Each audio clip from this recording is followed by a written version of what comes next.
Hey guys, welcome back to another video. I'm Michael Benitez. Today we're gonna be doing another videos about ships. It's not a ship video though. This is gonna be about the Lusitania. This is like the fourth video related to her. And this video is why did the Lusitania get attacked? This video will answer all these questions. As I said in the ship battles pilot video about Lusitania, she was the pride of the Cunard line, along with her sister Mauritania, which caused the construction of the RMS Olympic and the infamous RMS Titanic.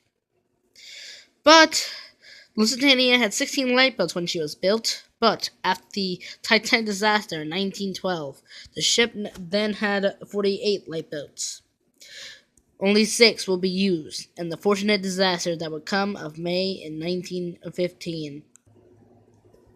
It all begins in 1915 during the war's second year. Lusitania was still on the passenger service and hadn't even been turned into a troop ship or a passenger ship. But there was one secret inside her. When the Lusitania was built, she had a secret cargo hold to carry munitions, and this ship was designed especially to be an auxiliary cruiser in case of war. That is because that was the reason machinery on board the ship was all below the waterline. However, it wasn't prepared for a torpedo attack that would ultimately doom the ship and 1,198 people.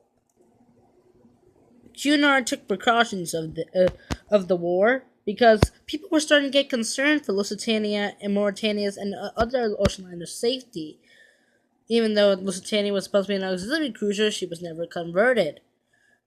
But so she was painted in wartime gray, and her phone was also painted gray, and her name would be covered.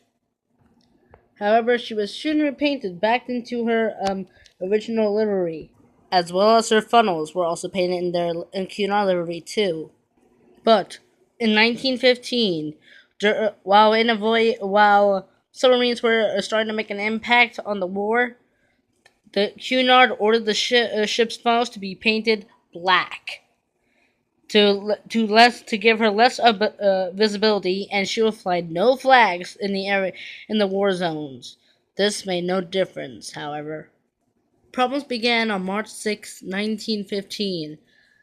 While the ship was entering Liverpool under the command of Captain Daniel Doe, HMS Lewis and HMS Laverock were supposed to escort the ship to port.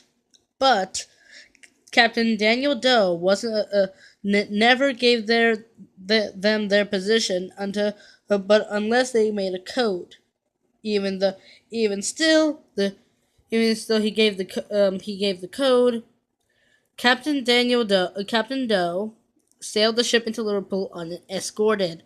This was because he was under stress at the time of a ship being targeted by German warships or even submarines.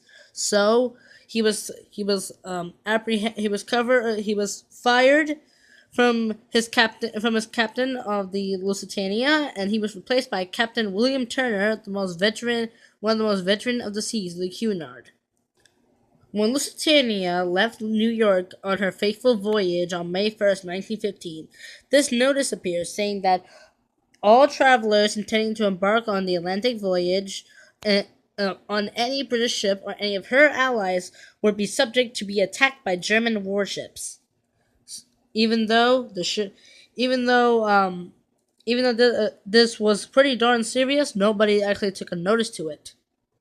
However, when the ship left Liverpool, the passengers didn't know that she had a secret cargo on board.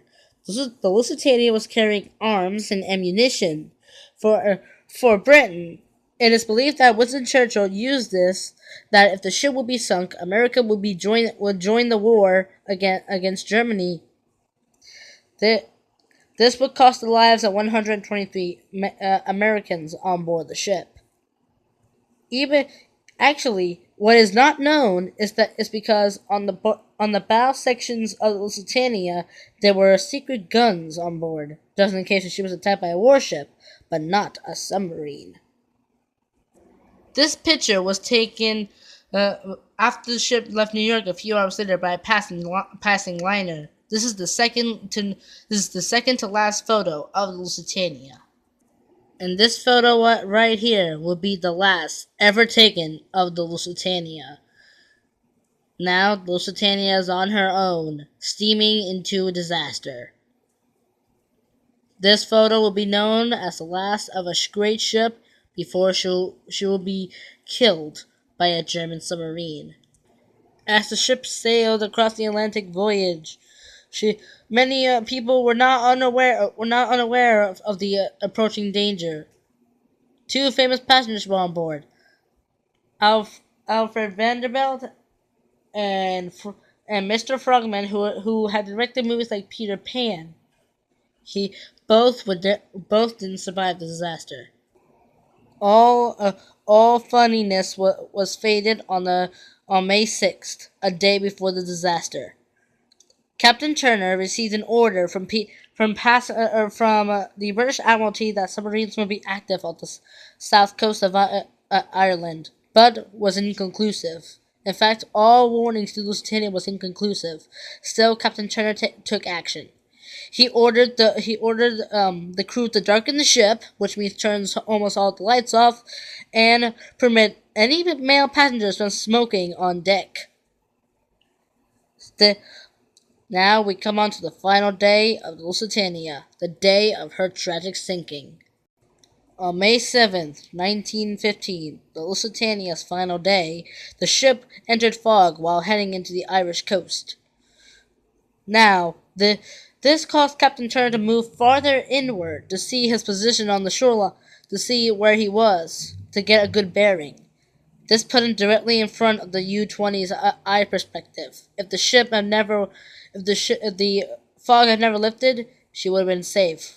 But the fog lifted, putting the ship right in front of Captain Walter Schwieger of the U-20. At 2:10 p.m. on May 7th, 1915, Captain Schwieger of the U-20 fired one torpedo at the great ship. 10 seconds later, it would hit. A lookout did spotted the torpedo, but had taken no action, for it was too late. After the torpedo struck, the ship listed to 15 degrees. Then, 30 seconds later, there was a powerful second explosion. It is unknown what caused this, but it was probably a boiler rupture. It has been confirmed that it was a boiler rupture, not her cargo exploding. The ship was now doomed. Captain Turner tried to breach the ship by heading into the coast nearby.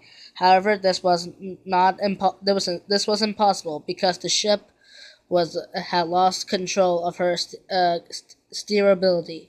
18 minutes after the torpedo struck, the ship went down.